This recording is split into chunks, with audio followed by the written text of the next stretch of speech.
Sorry sir. Shri Pramod मिंजे।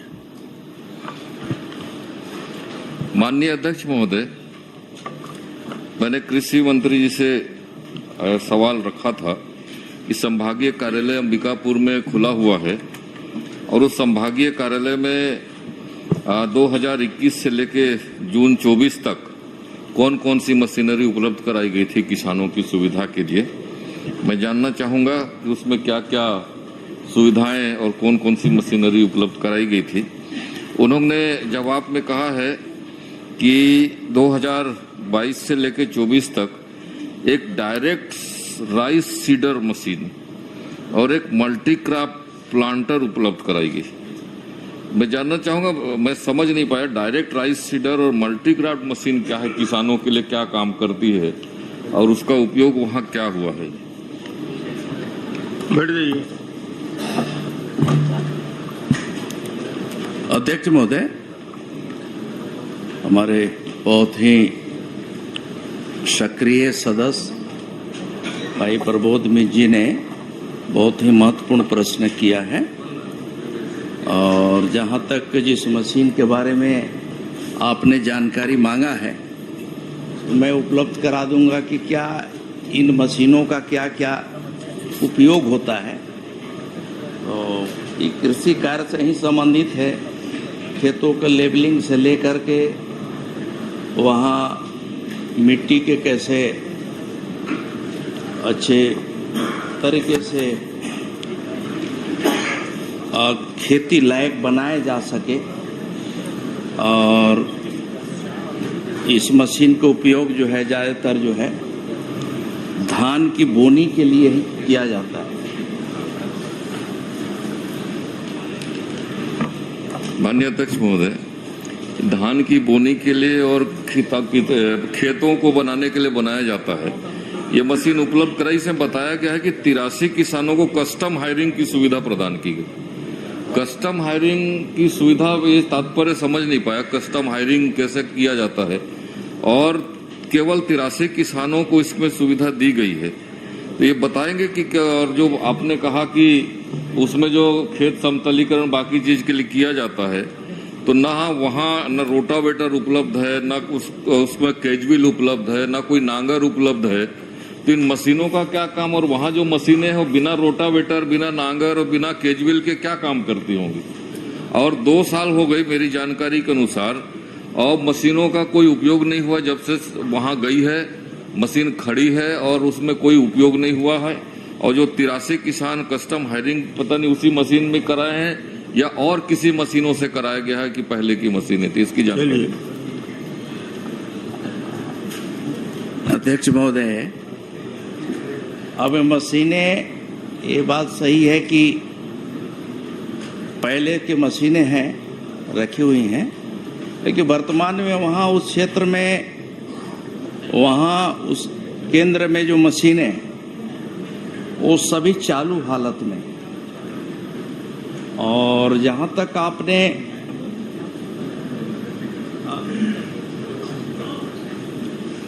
ये सभी मशीनें उपलब्ध हैं और किसानों को सस्ते में कैसे खेती करने के लिए, किसानी करने के लिए उन्हें मशीनों को उपकरण उपलब्ध हो सके, चाहे रोटावेटर हो, चाहे ट्रैक्टर हो, लेबलर हो, इन सभी मशीनों का एक सब्सिडी बेस पे किसानों को मशीन उपलब्ध कराया जाता है महोदय।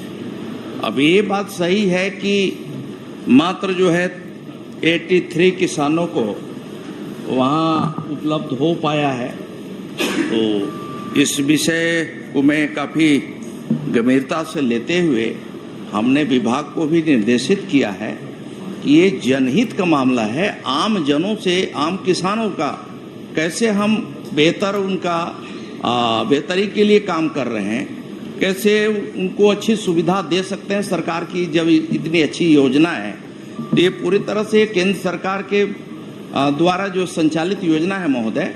और मुझे खुशी है इस सदन में बताते हुए कि पहली बार भारत सरकार ने इस स्कीम को महत्व देते हुए हमें भारत सरकार से आवंटन जो पहले मिलता था उससे इस बार आवंटन डबल किया गया है महोदय। तो मैं समझता हूं कि बाकी जो कमियां हैं उन सभी कमियों को हम समय रहते हुए उसे पूरा करेंगे। और खास करके जो हमारा सरगुजा संभाग है, सरगुजा संभाग को हमने इसीलिए वहां संभागीय यंत्री का हमने ऑफिस किया है कि जिससे कि उस क्षेत्र में आने वाले तमाम सारे किसानों के लिए जो सुविधाएं हम दे सकते हैं इस विभाग के माध्यम से, वो सुविधा जो है उनको हम पहुंचा सके, दे सके।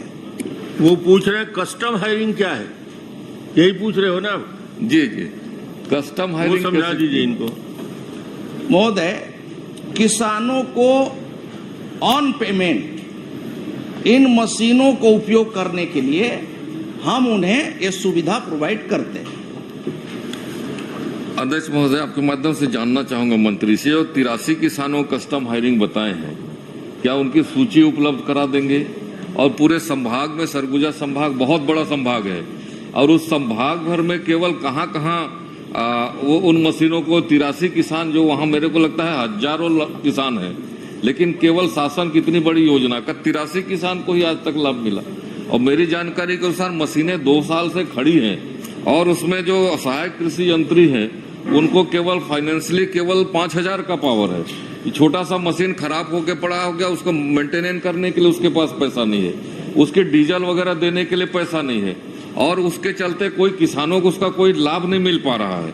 और ये जो आंकड़े 83 किसानों को कस्टम हायरिंग बताया गया है, और ये मेरी जानकारी के अनुसार केवल नाम मात्र को कहीं किसानों के नाम के उल्लेख कर दिया गया होगा, और इसमें ना रोटावेटर वहां चल रहा है, ना केजविल है, ना नांगर है, कोई चीज ही नहीं है वहां ताकि उसको किसानों को दिया जा सके।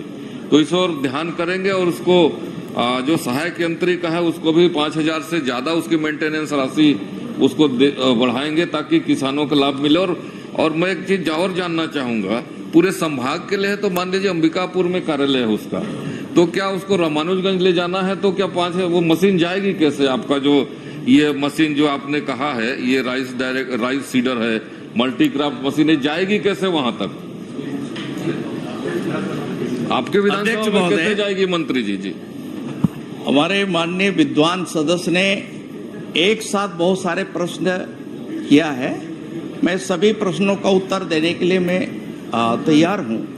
अध्यक्ष महोदय, जहां तक इन किसानों का सूची है तो सूची मेरे पास उपलब्ध है। 83 किसानों का सूची आपको उपलब्ध करा दूंगा। दूसरी बात, आपने प्रश्न किया कि इनकी जो पेइंग कैपेसिटी है, उनकी क्षमता है, अधिकार है, उस अधिकार के तहत उनका कम है, तो उससे भी हम रिवाइज कर रहे हैं, उसे अपग्रेड कर रहे हैं। हमने कल ही इसे चर्चा के दौरान इस बात को सुनिश्चित किया है कि इनकी जो अधिकार है और उसमें वृद्धि करते हुए इसे हम बढ़ाएंगे।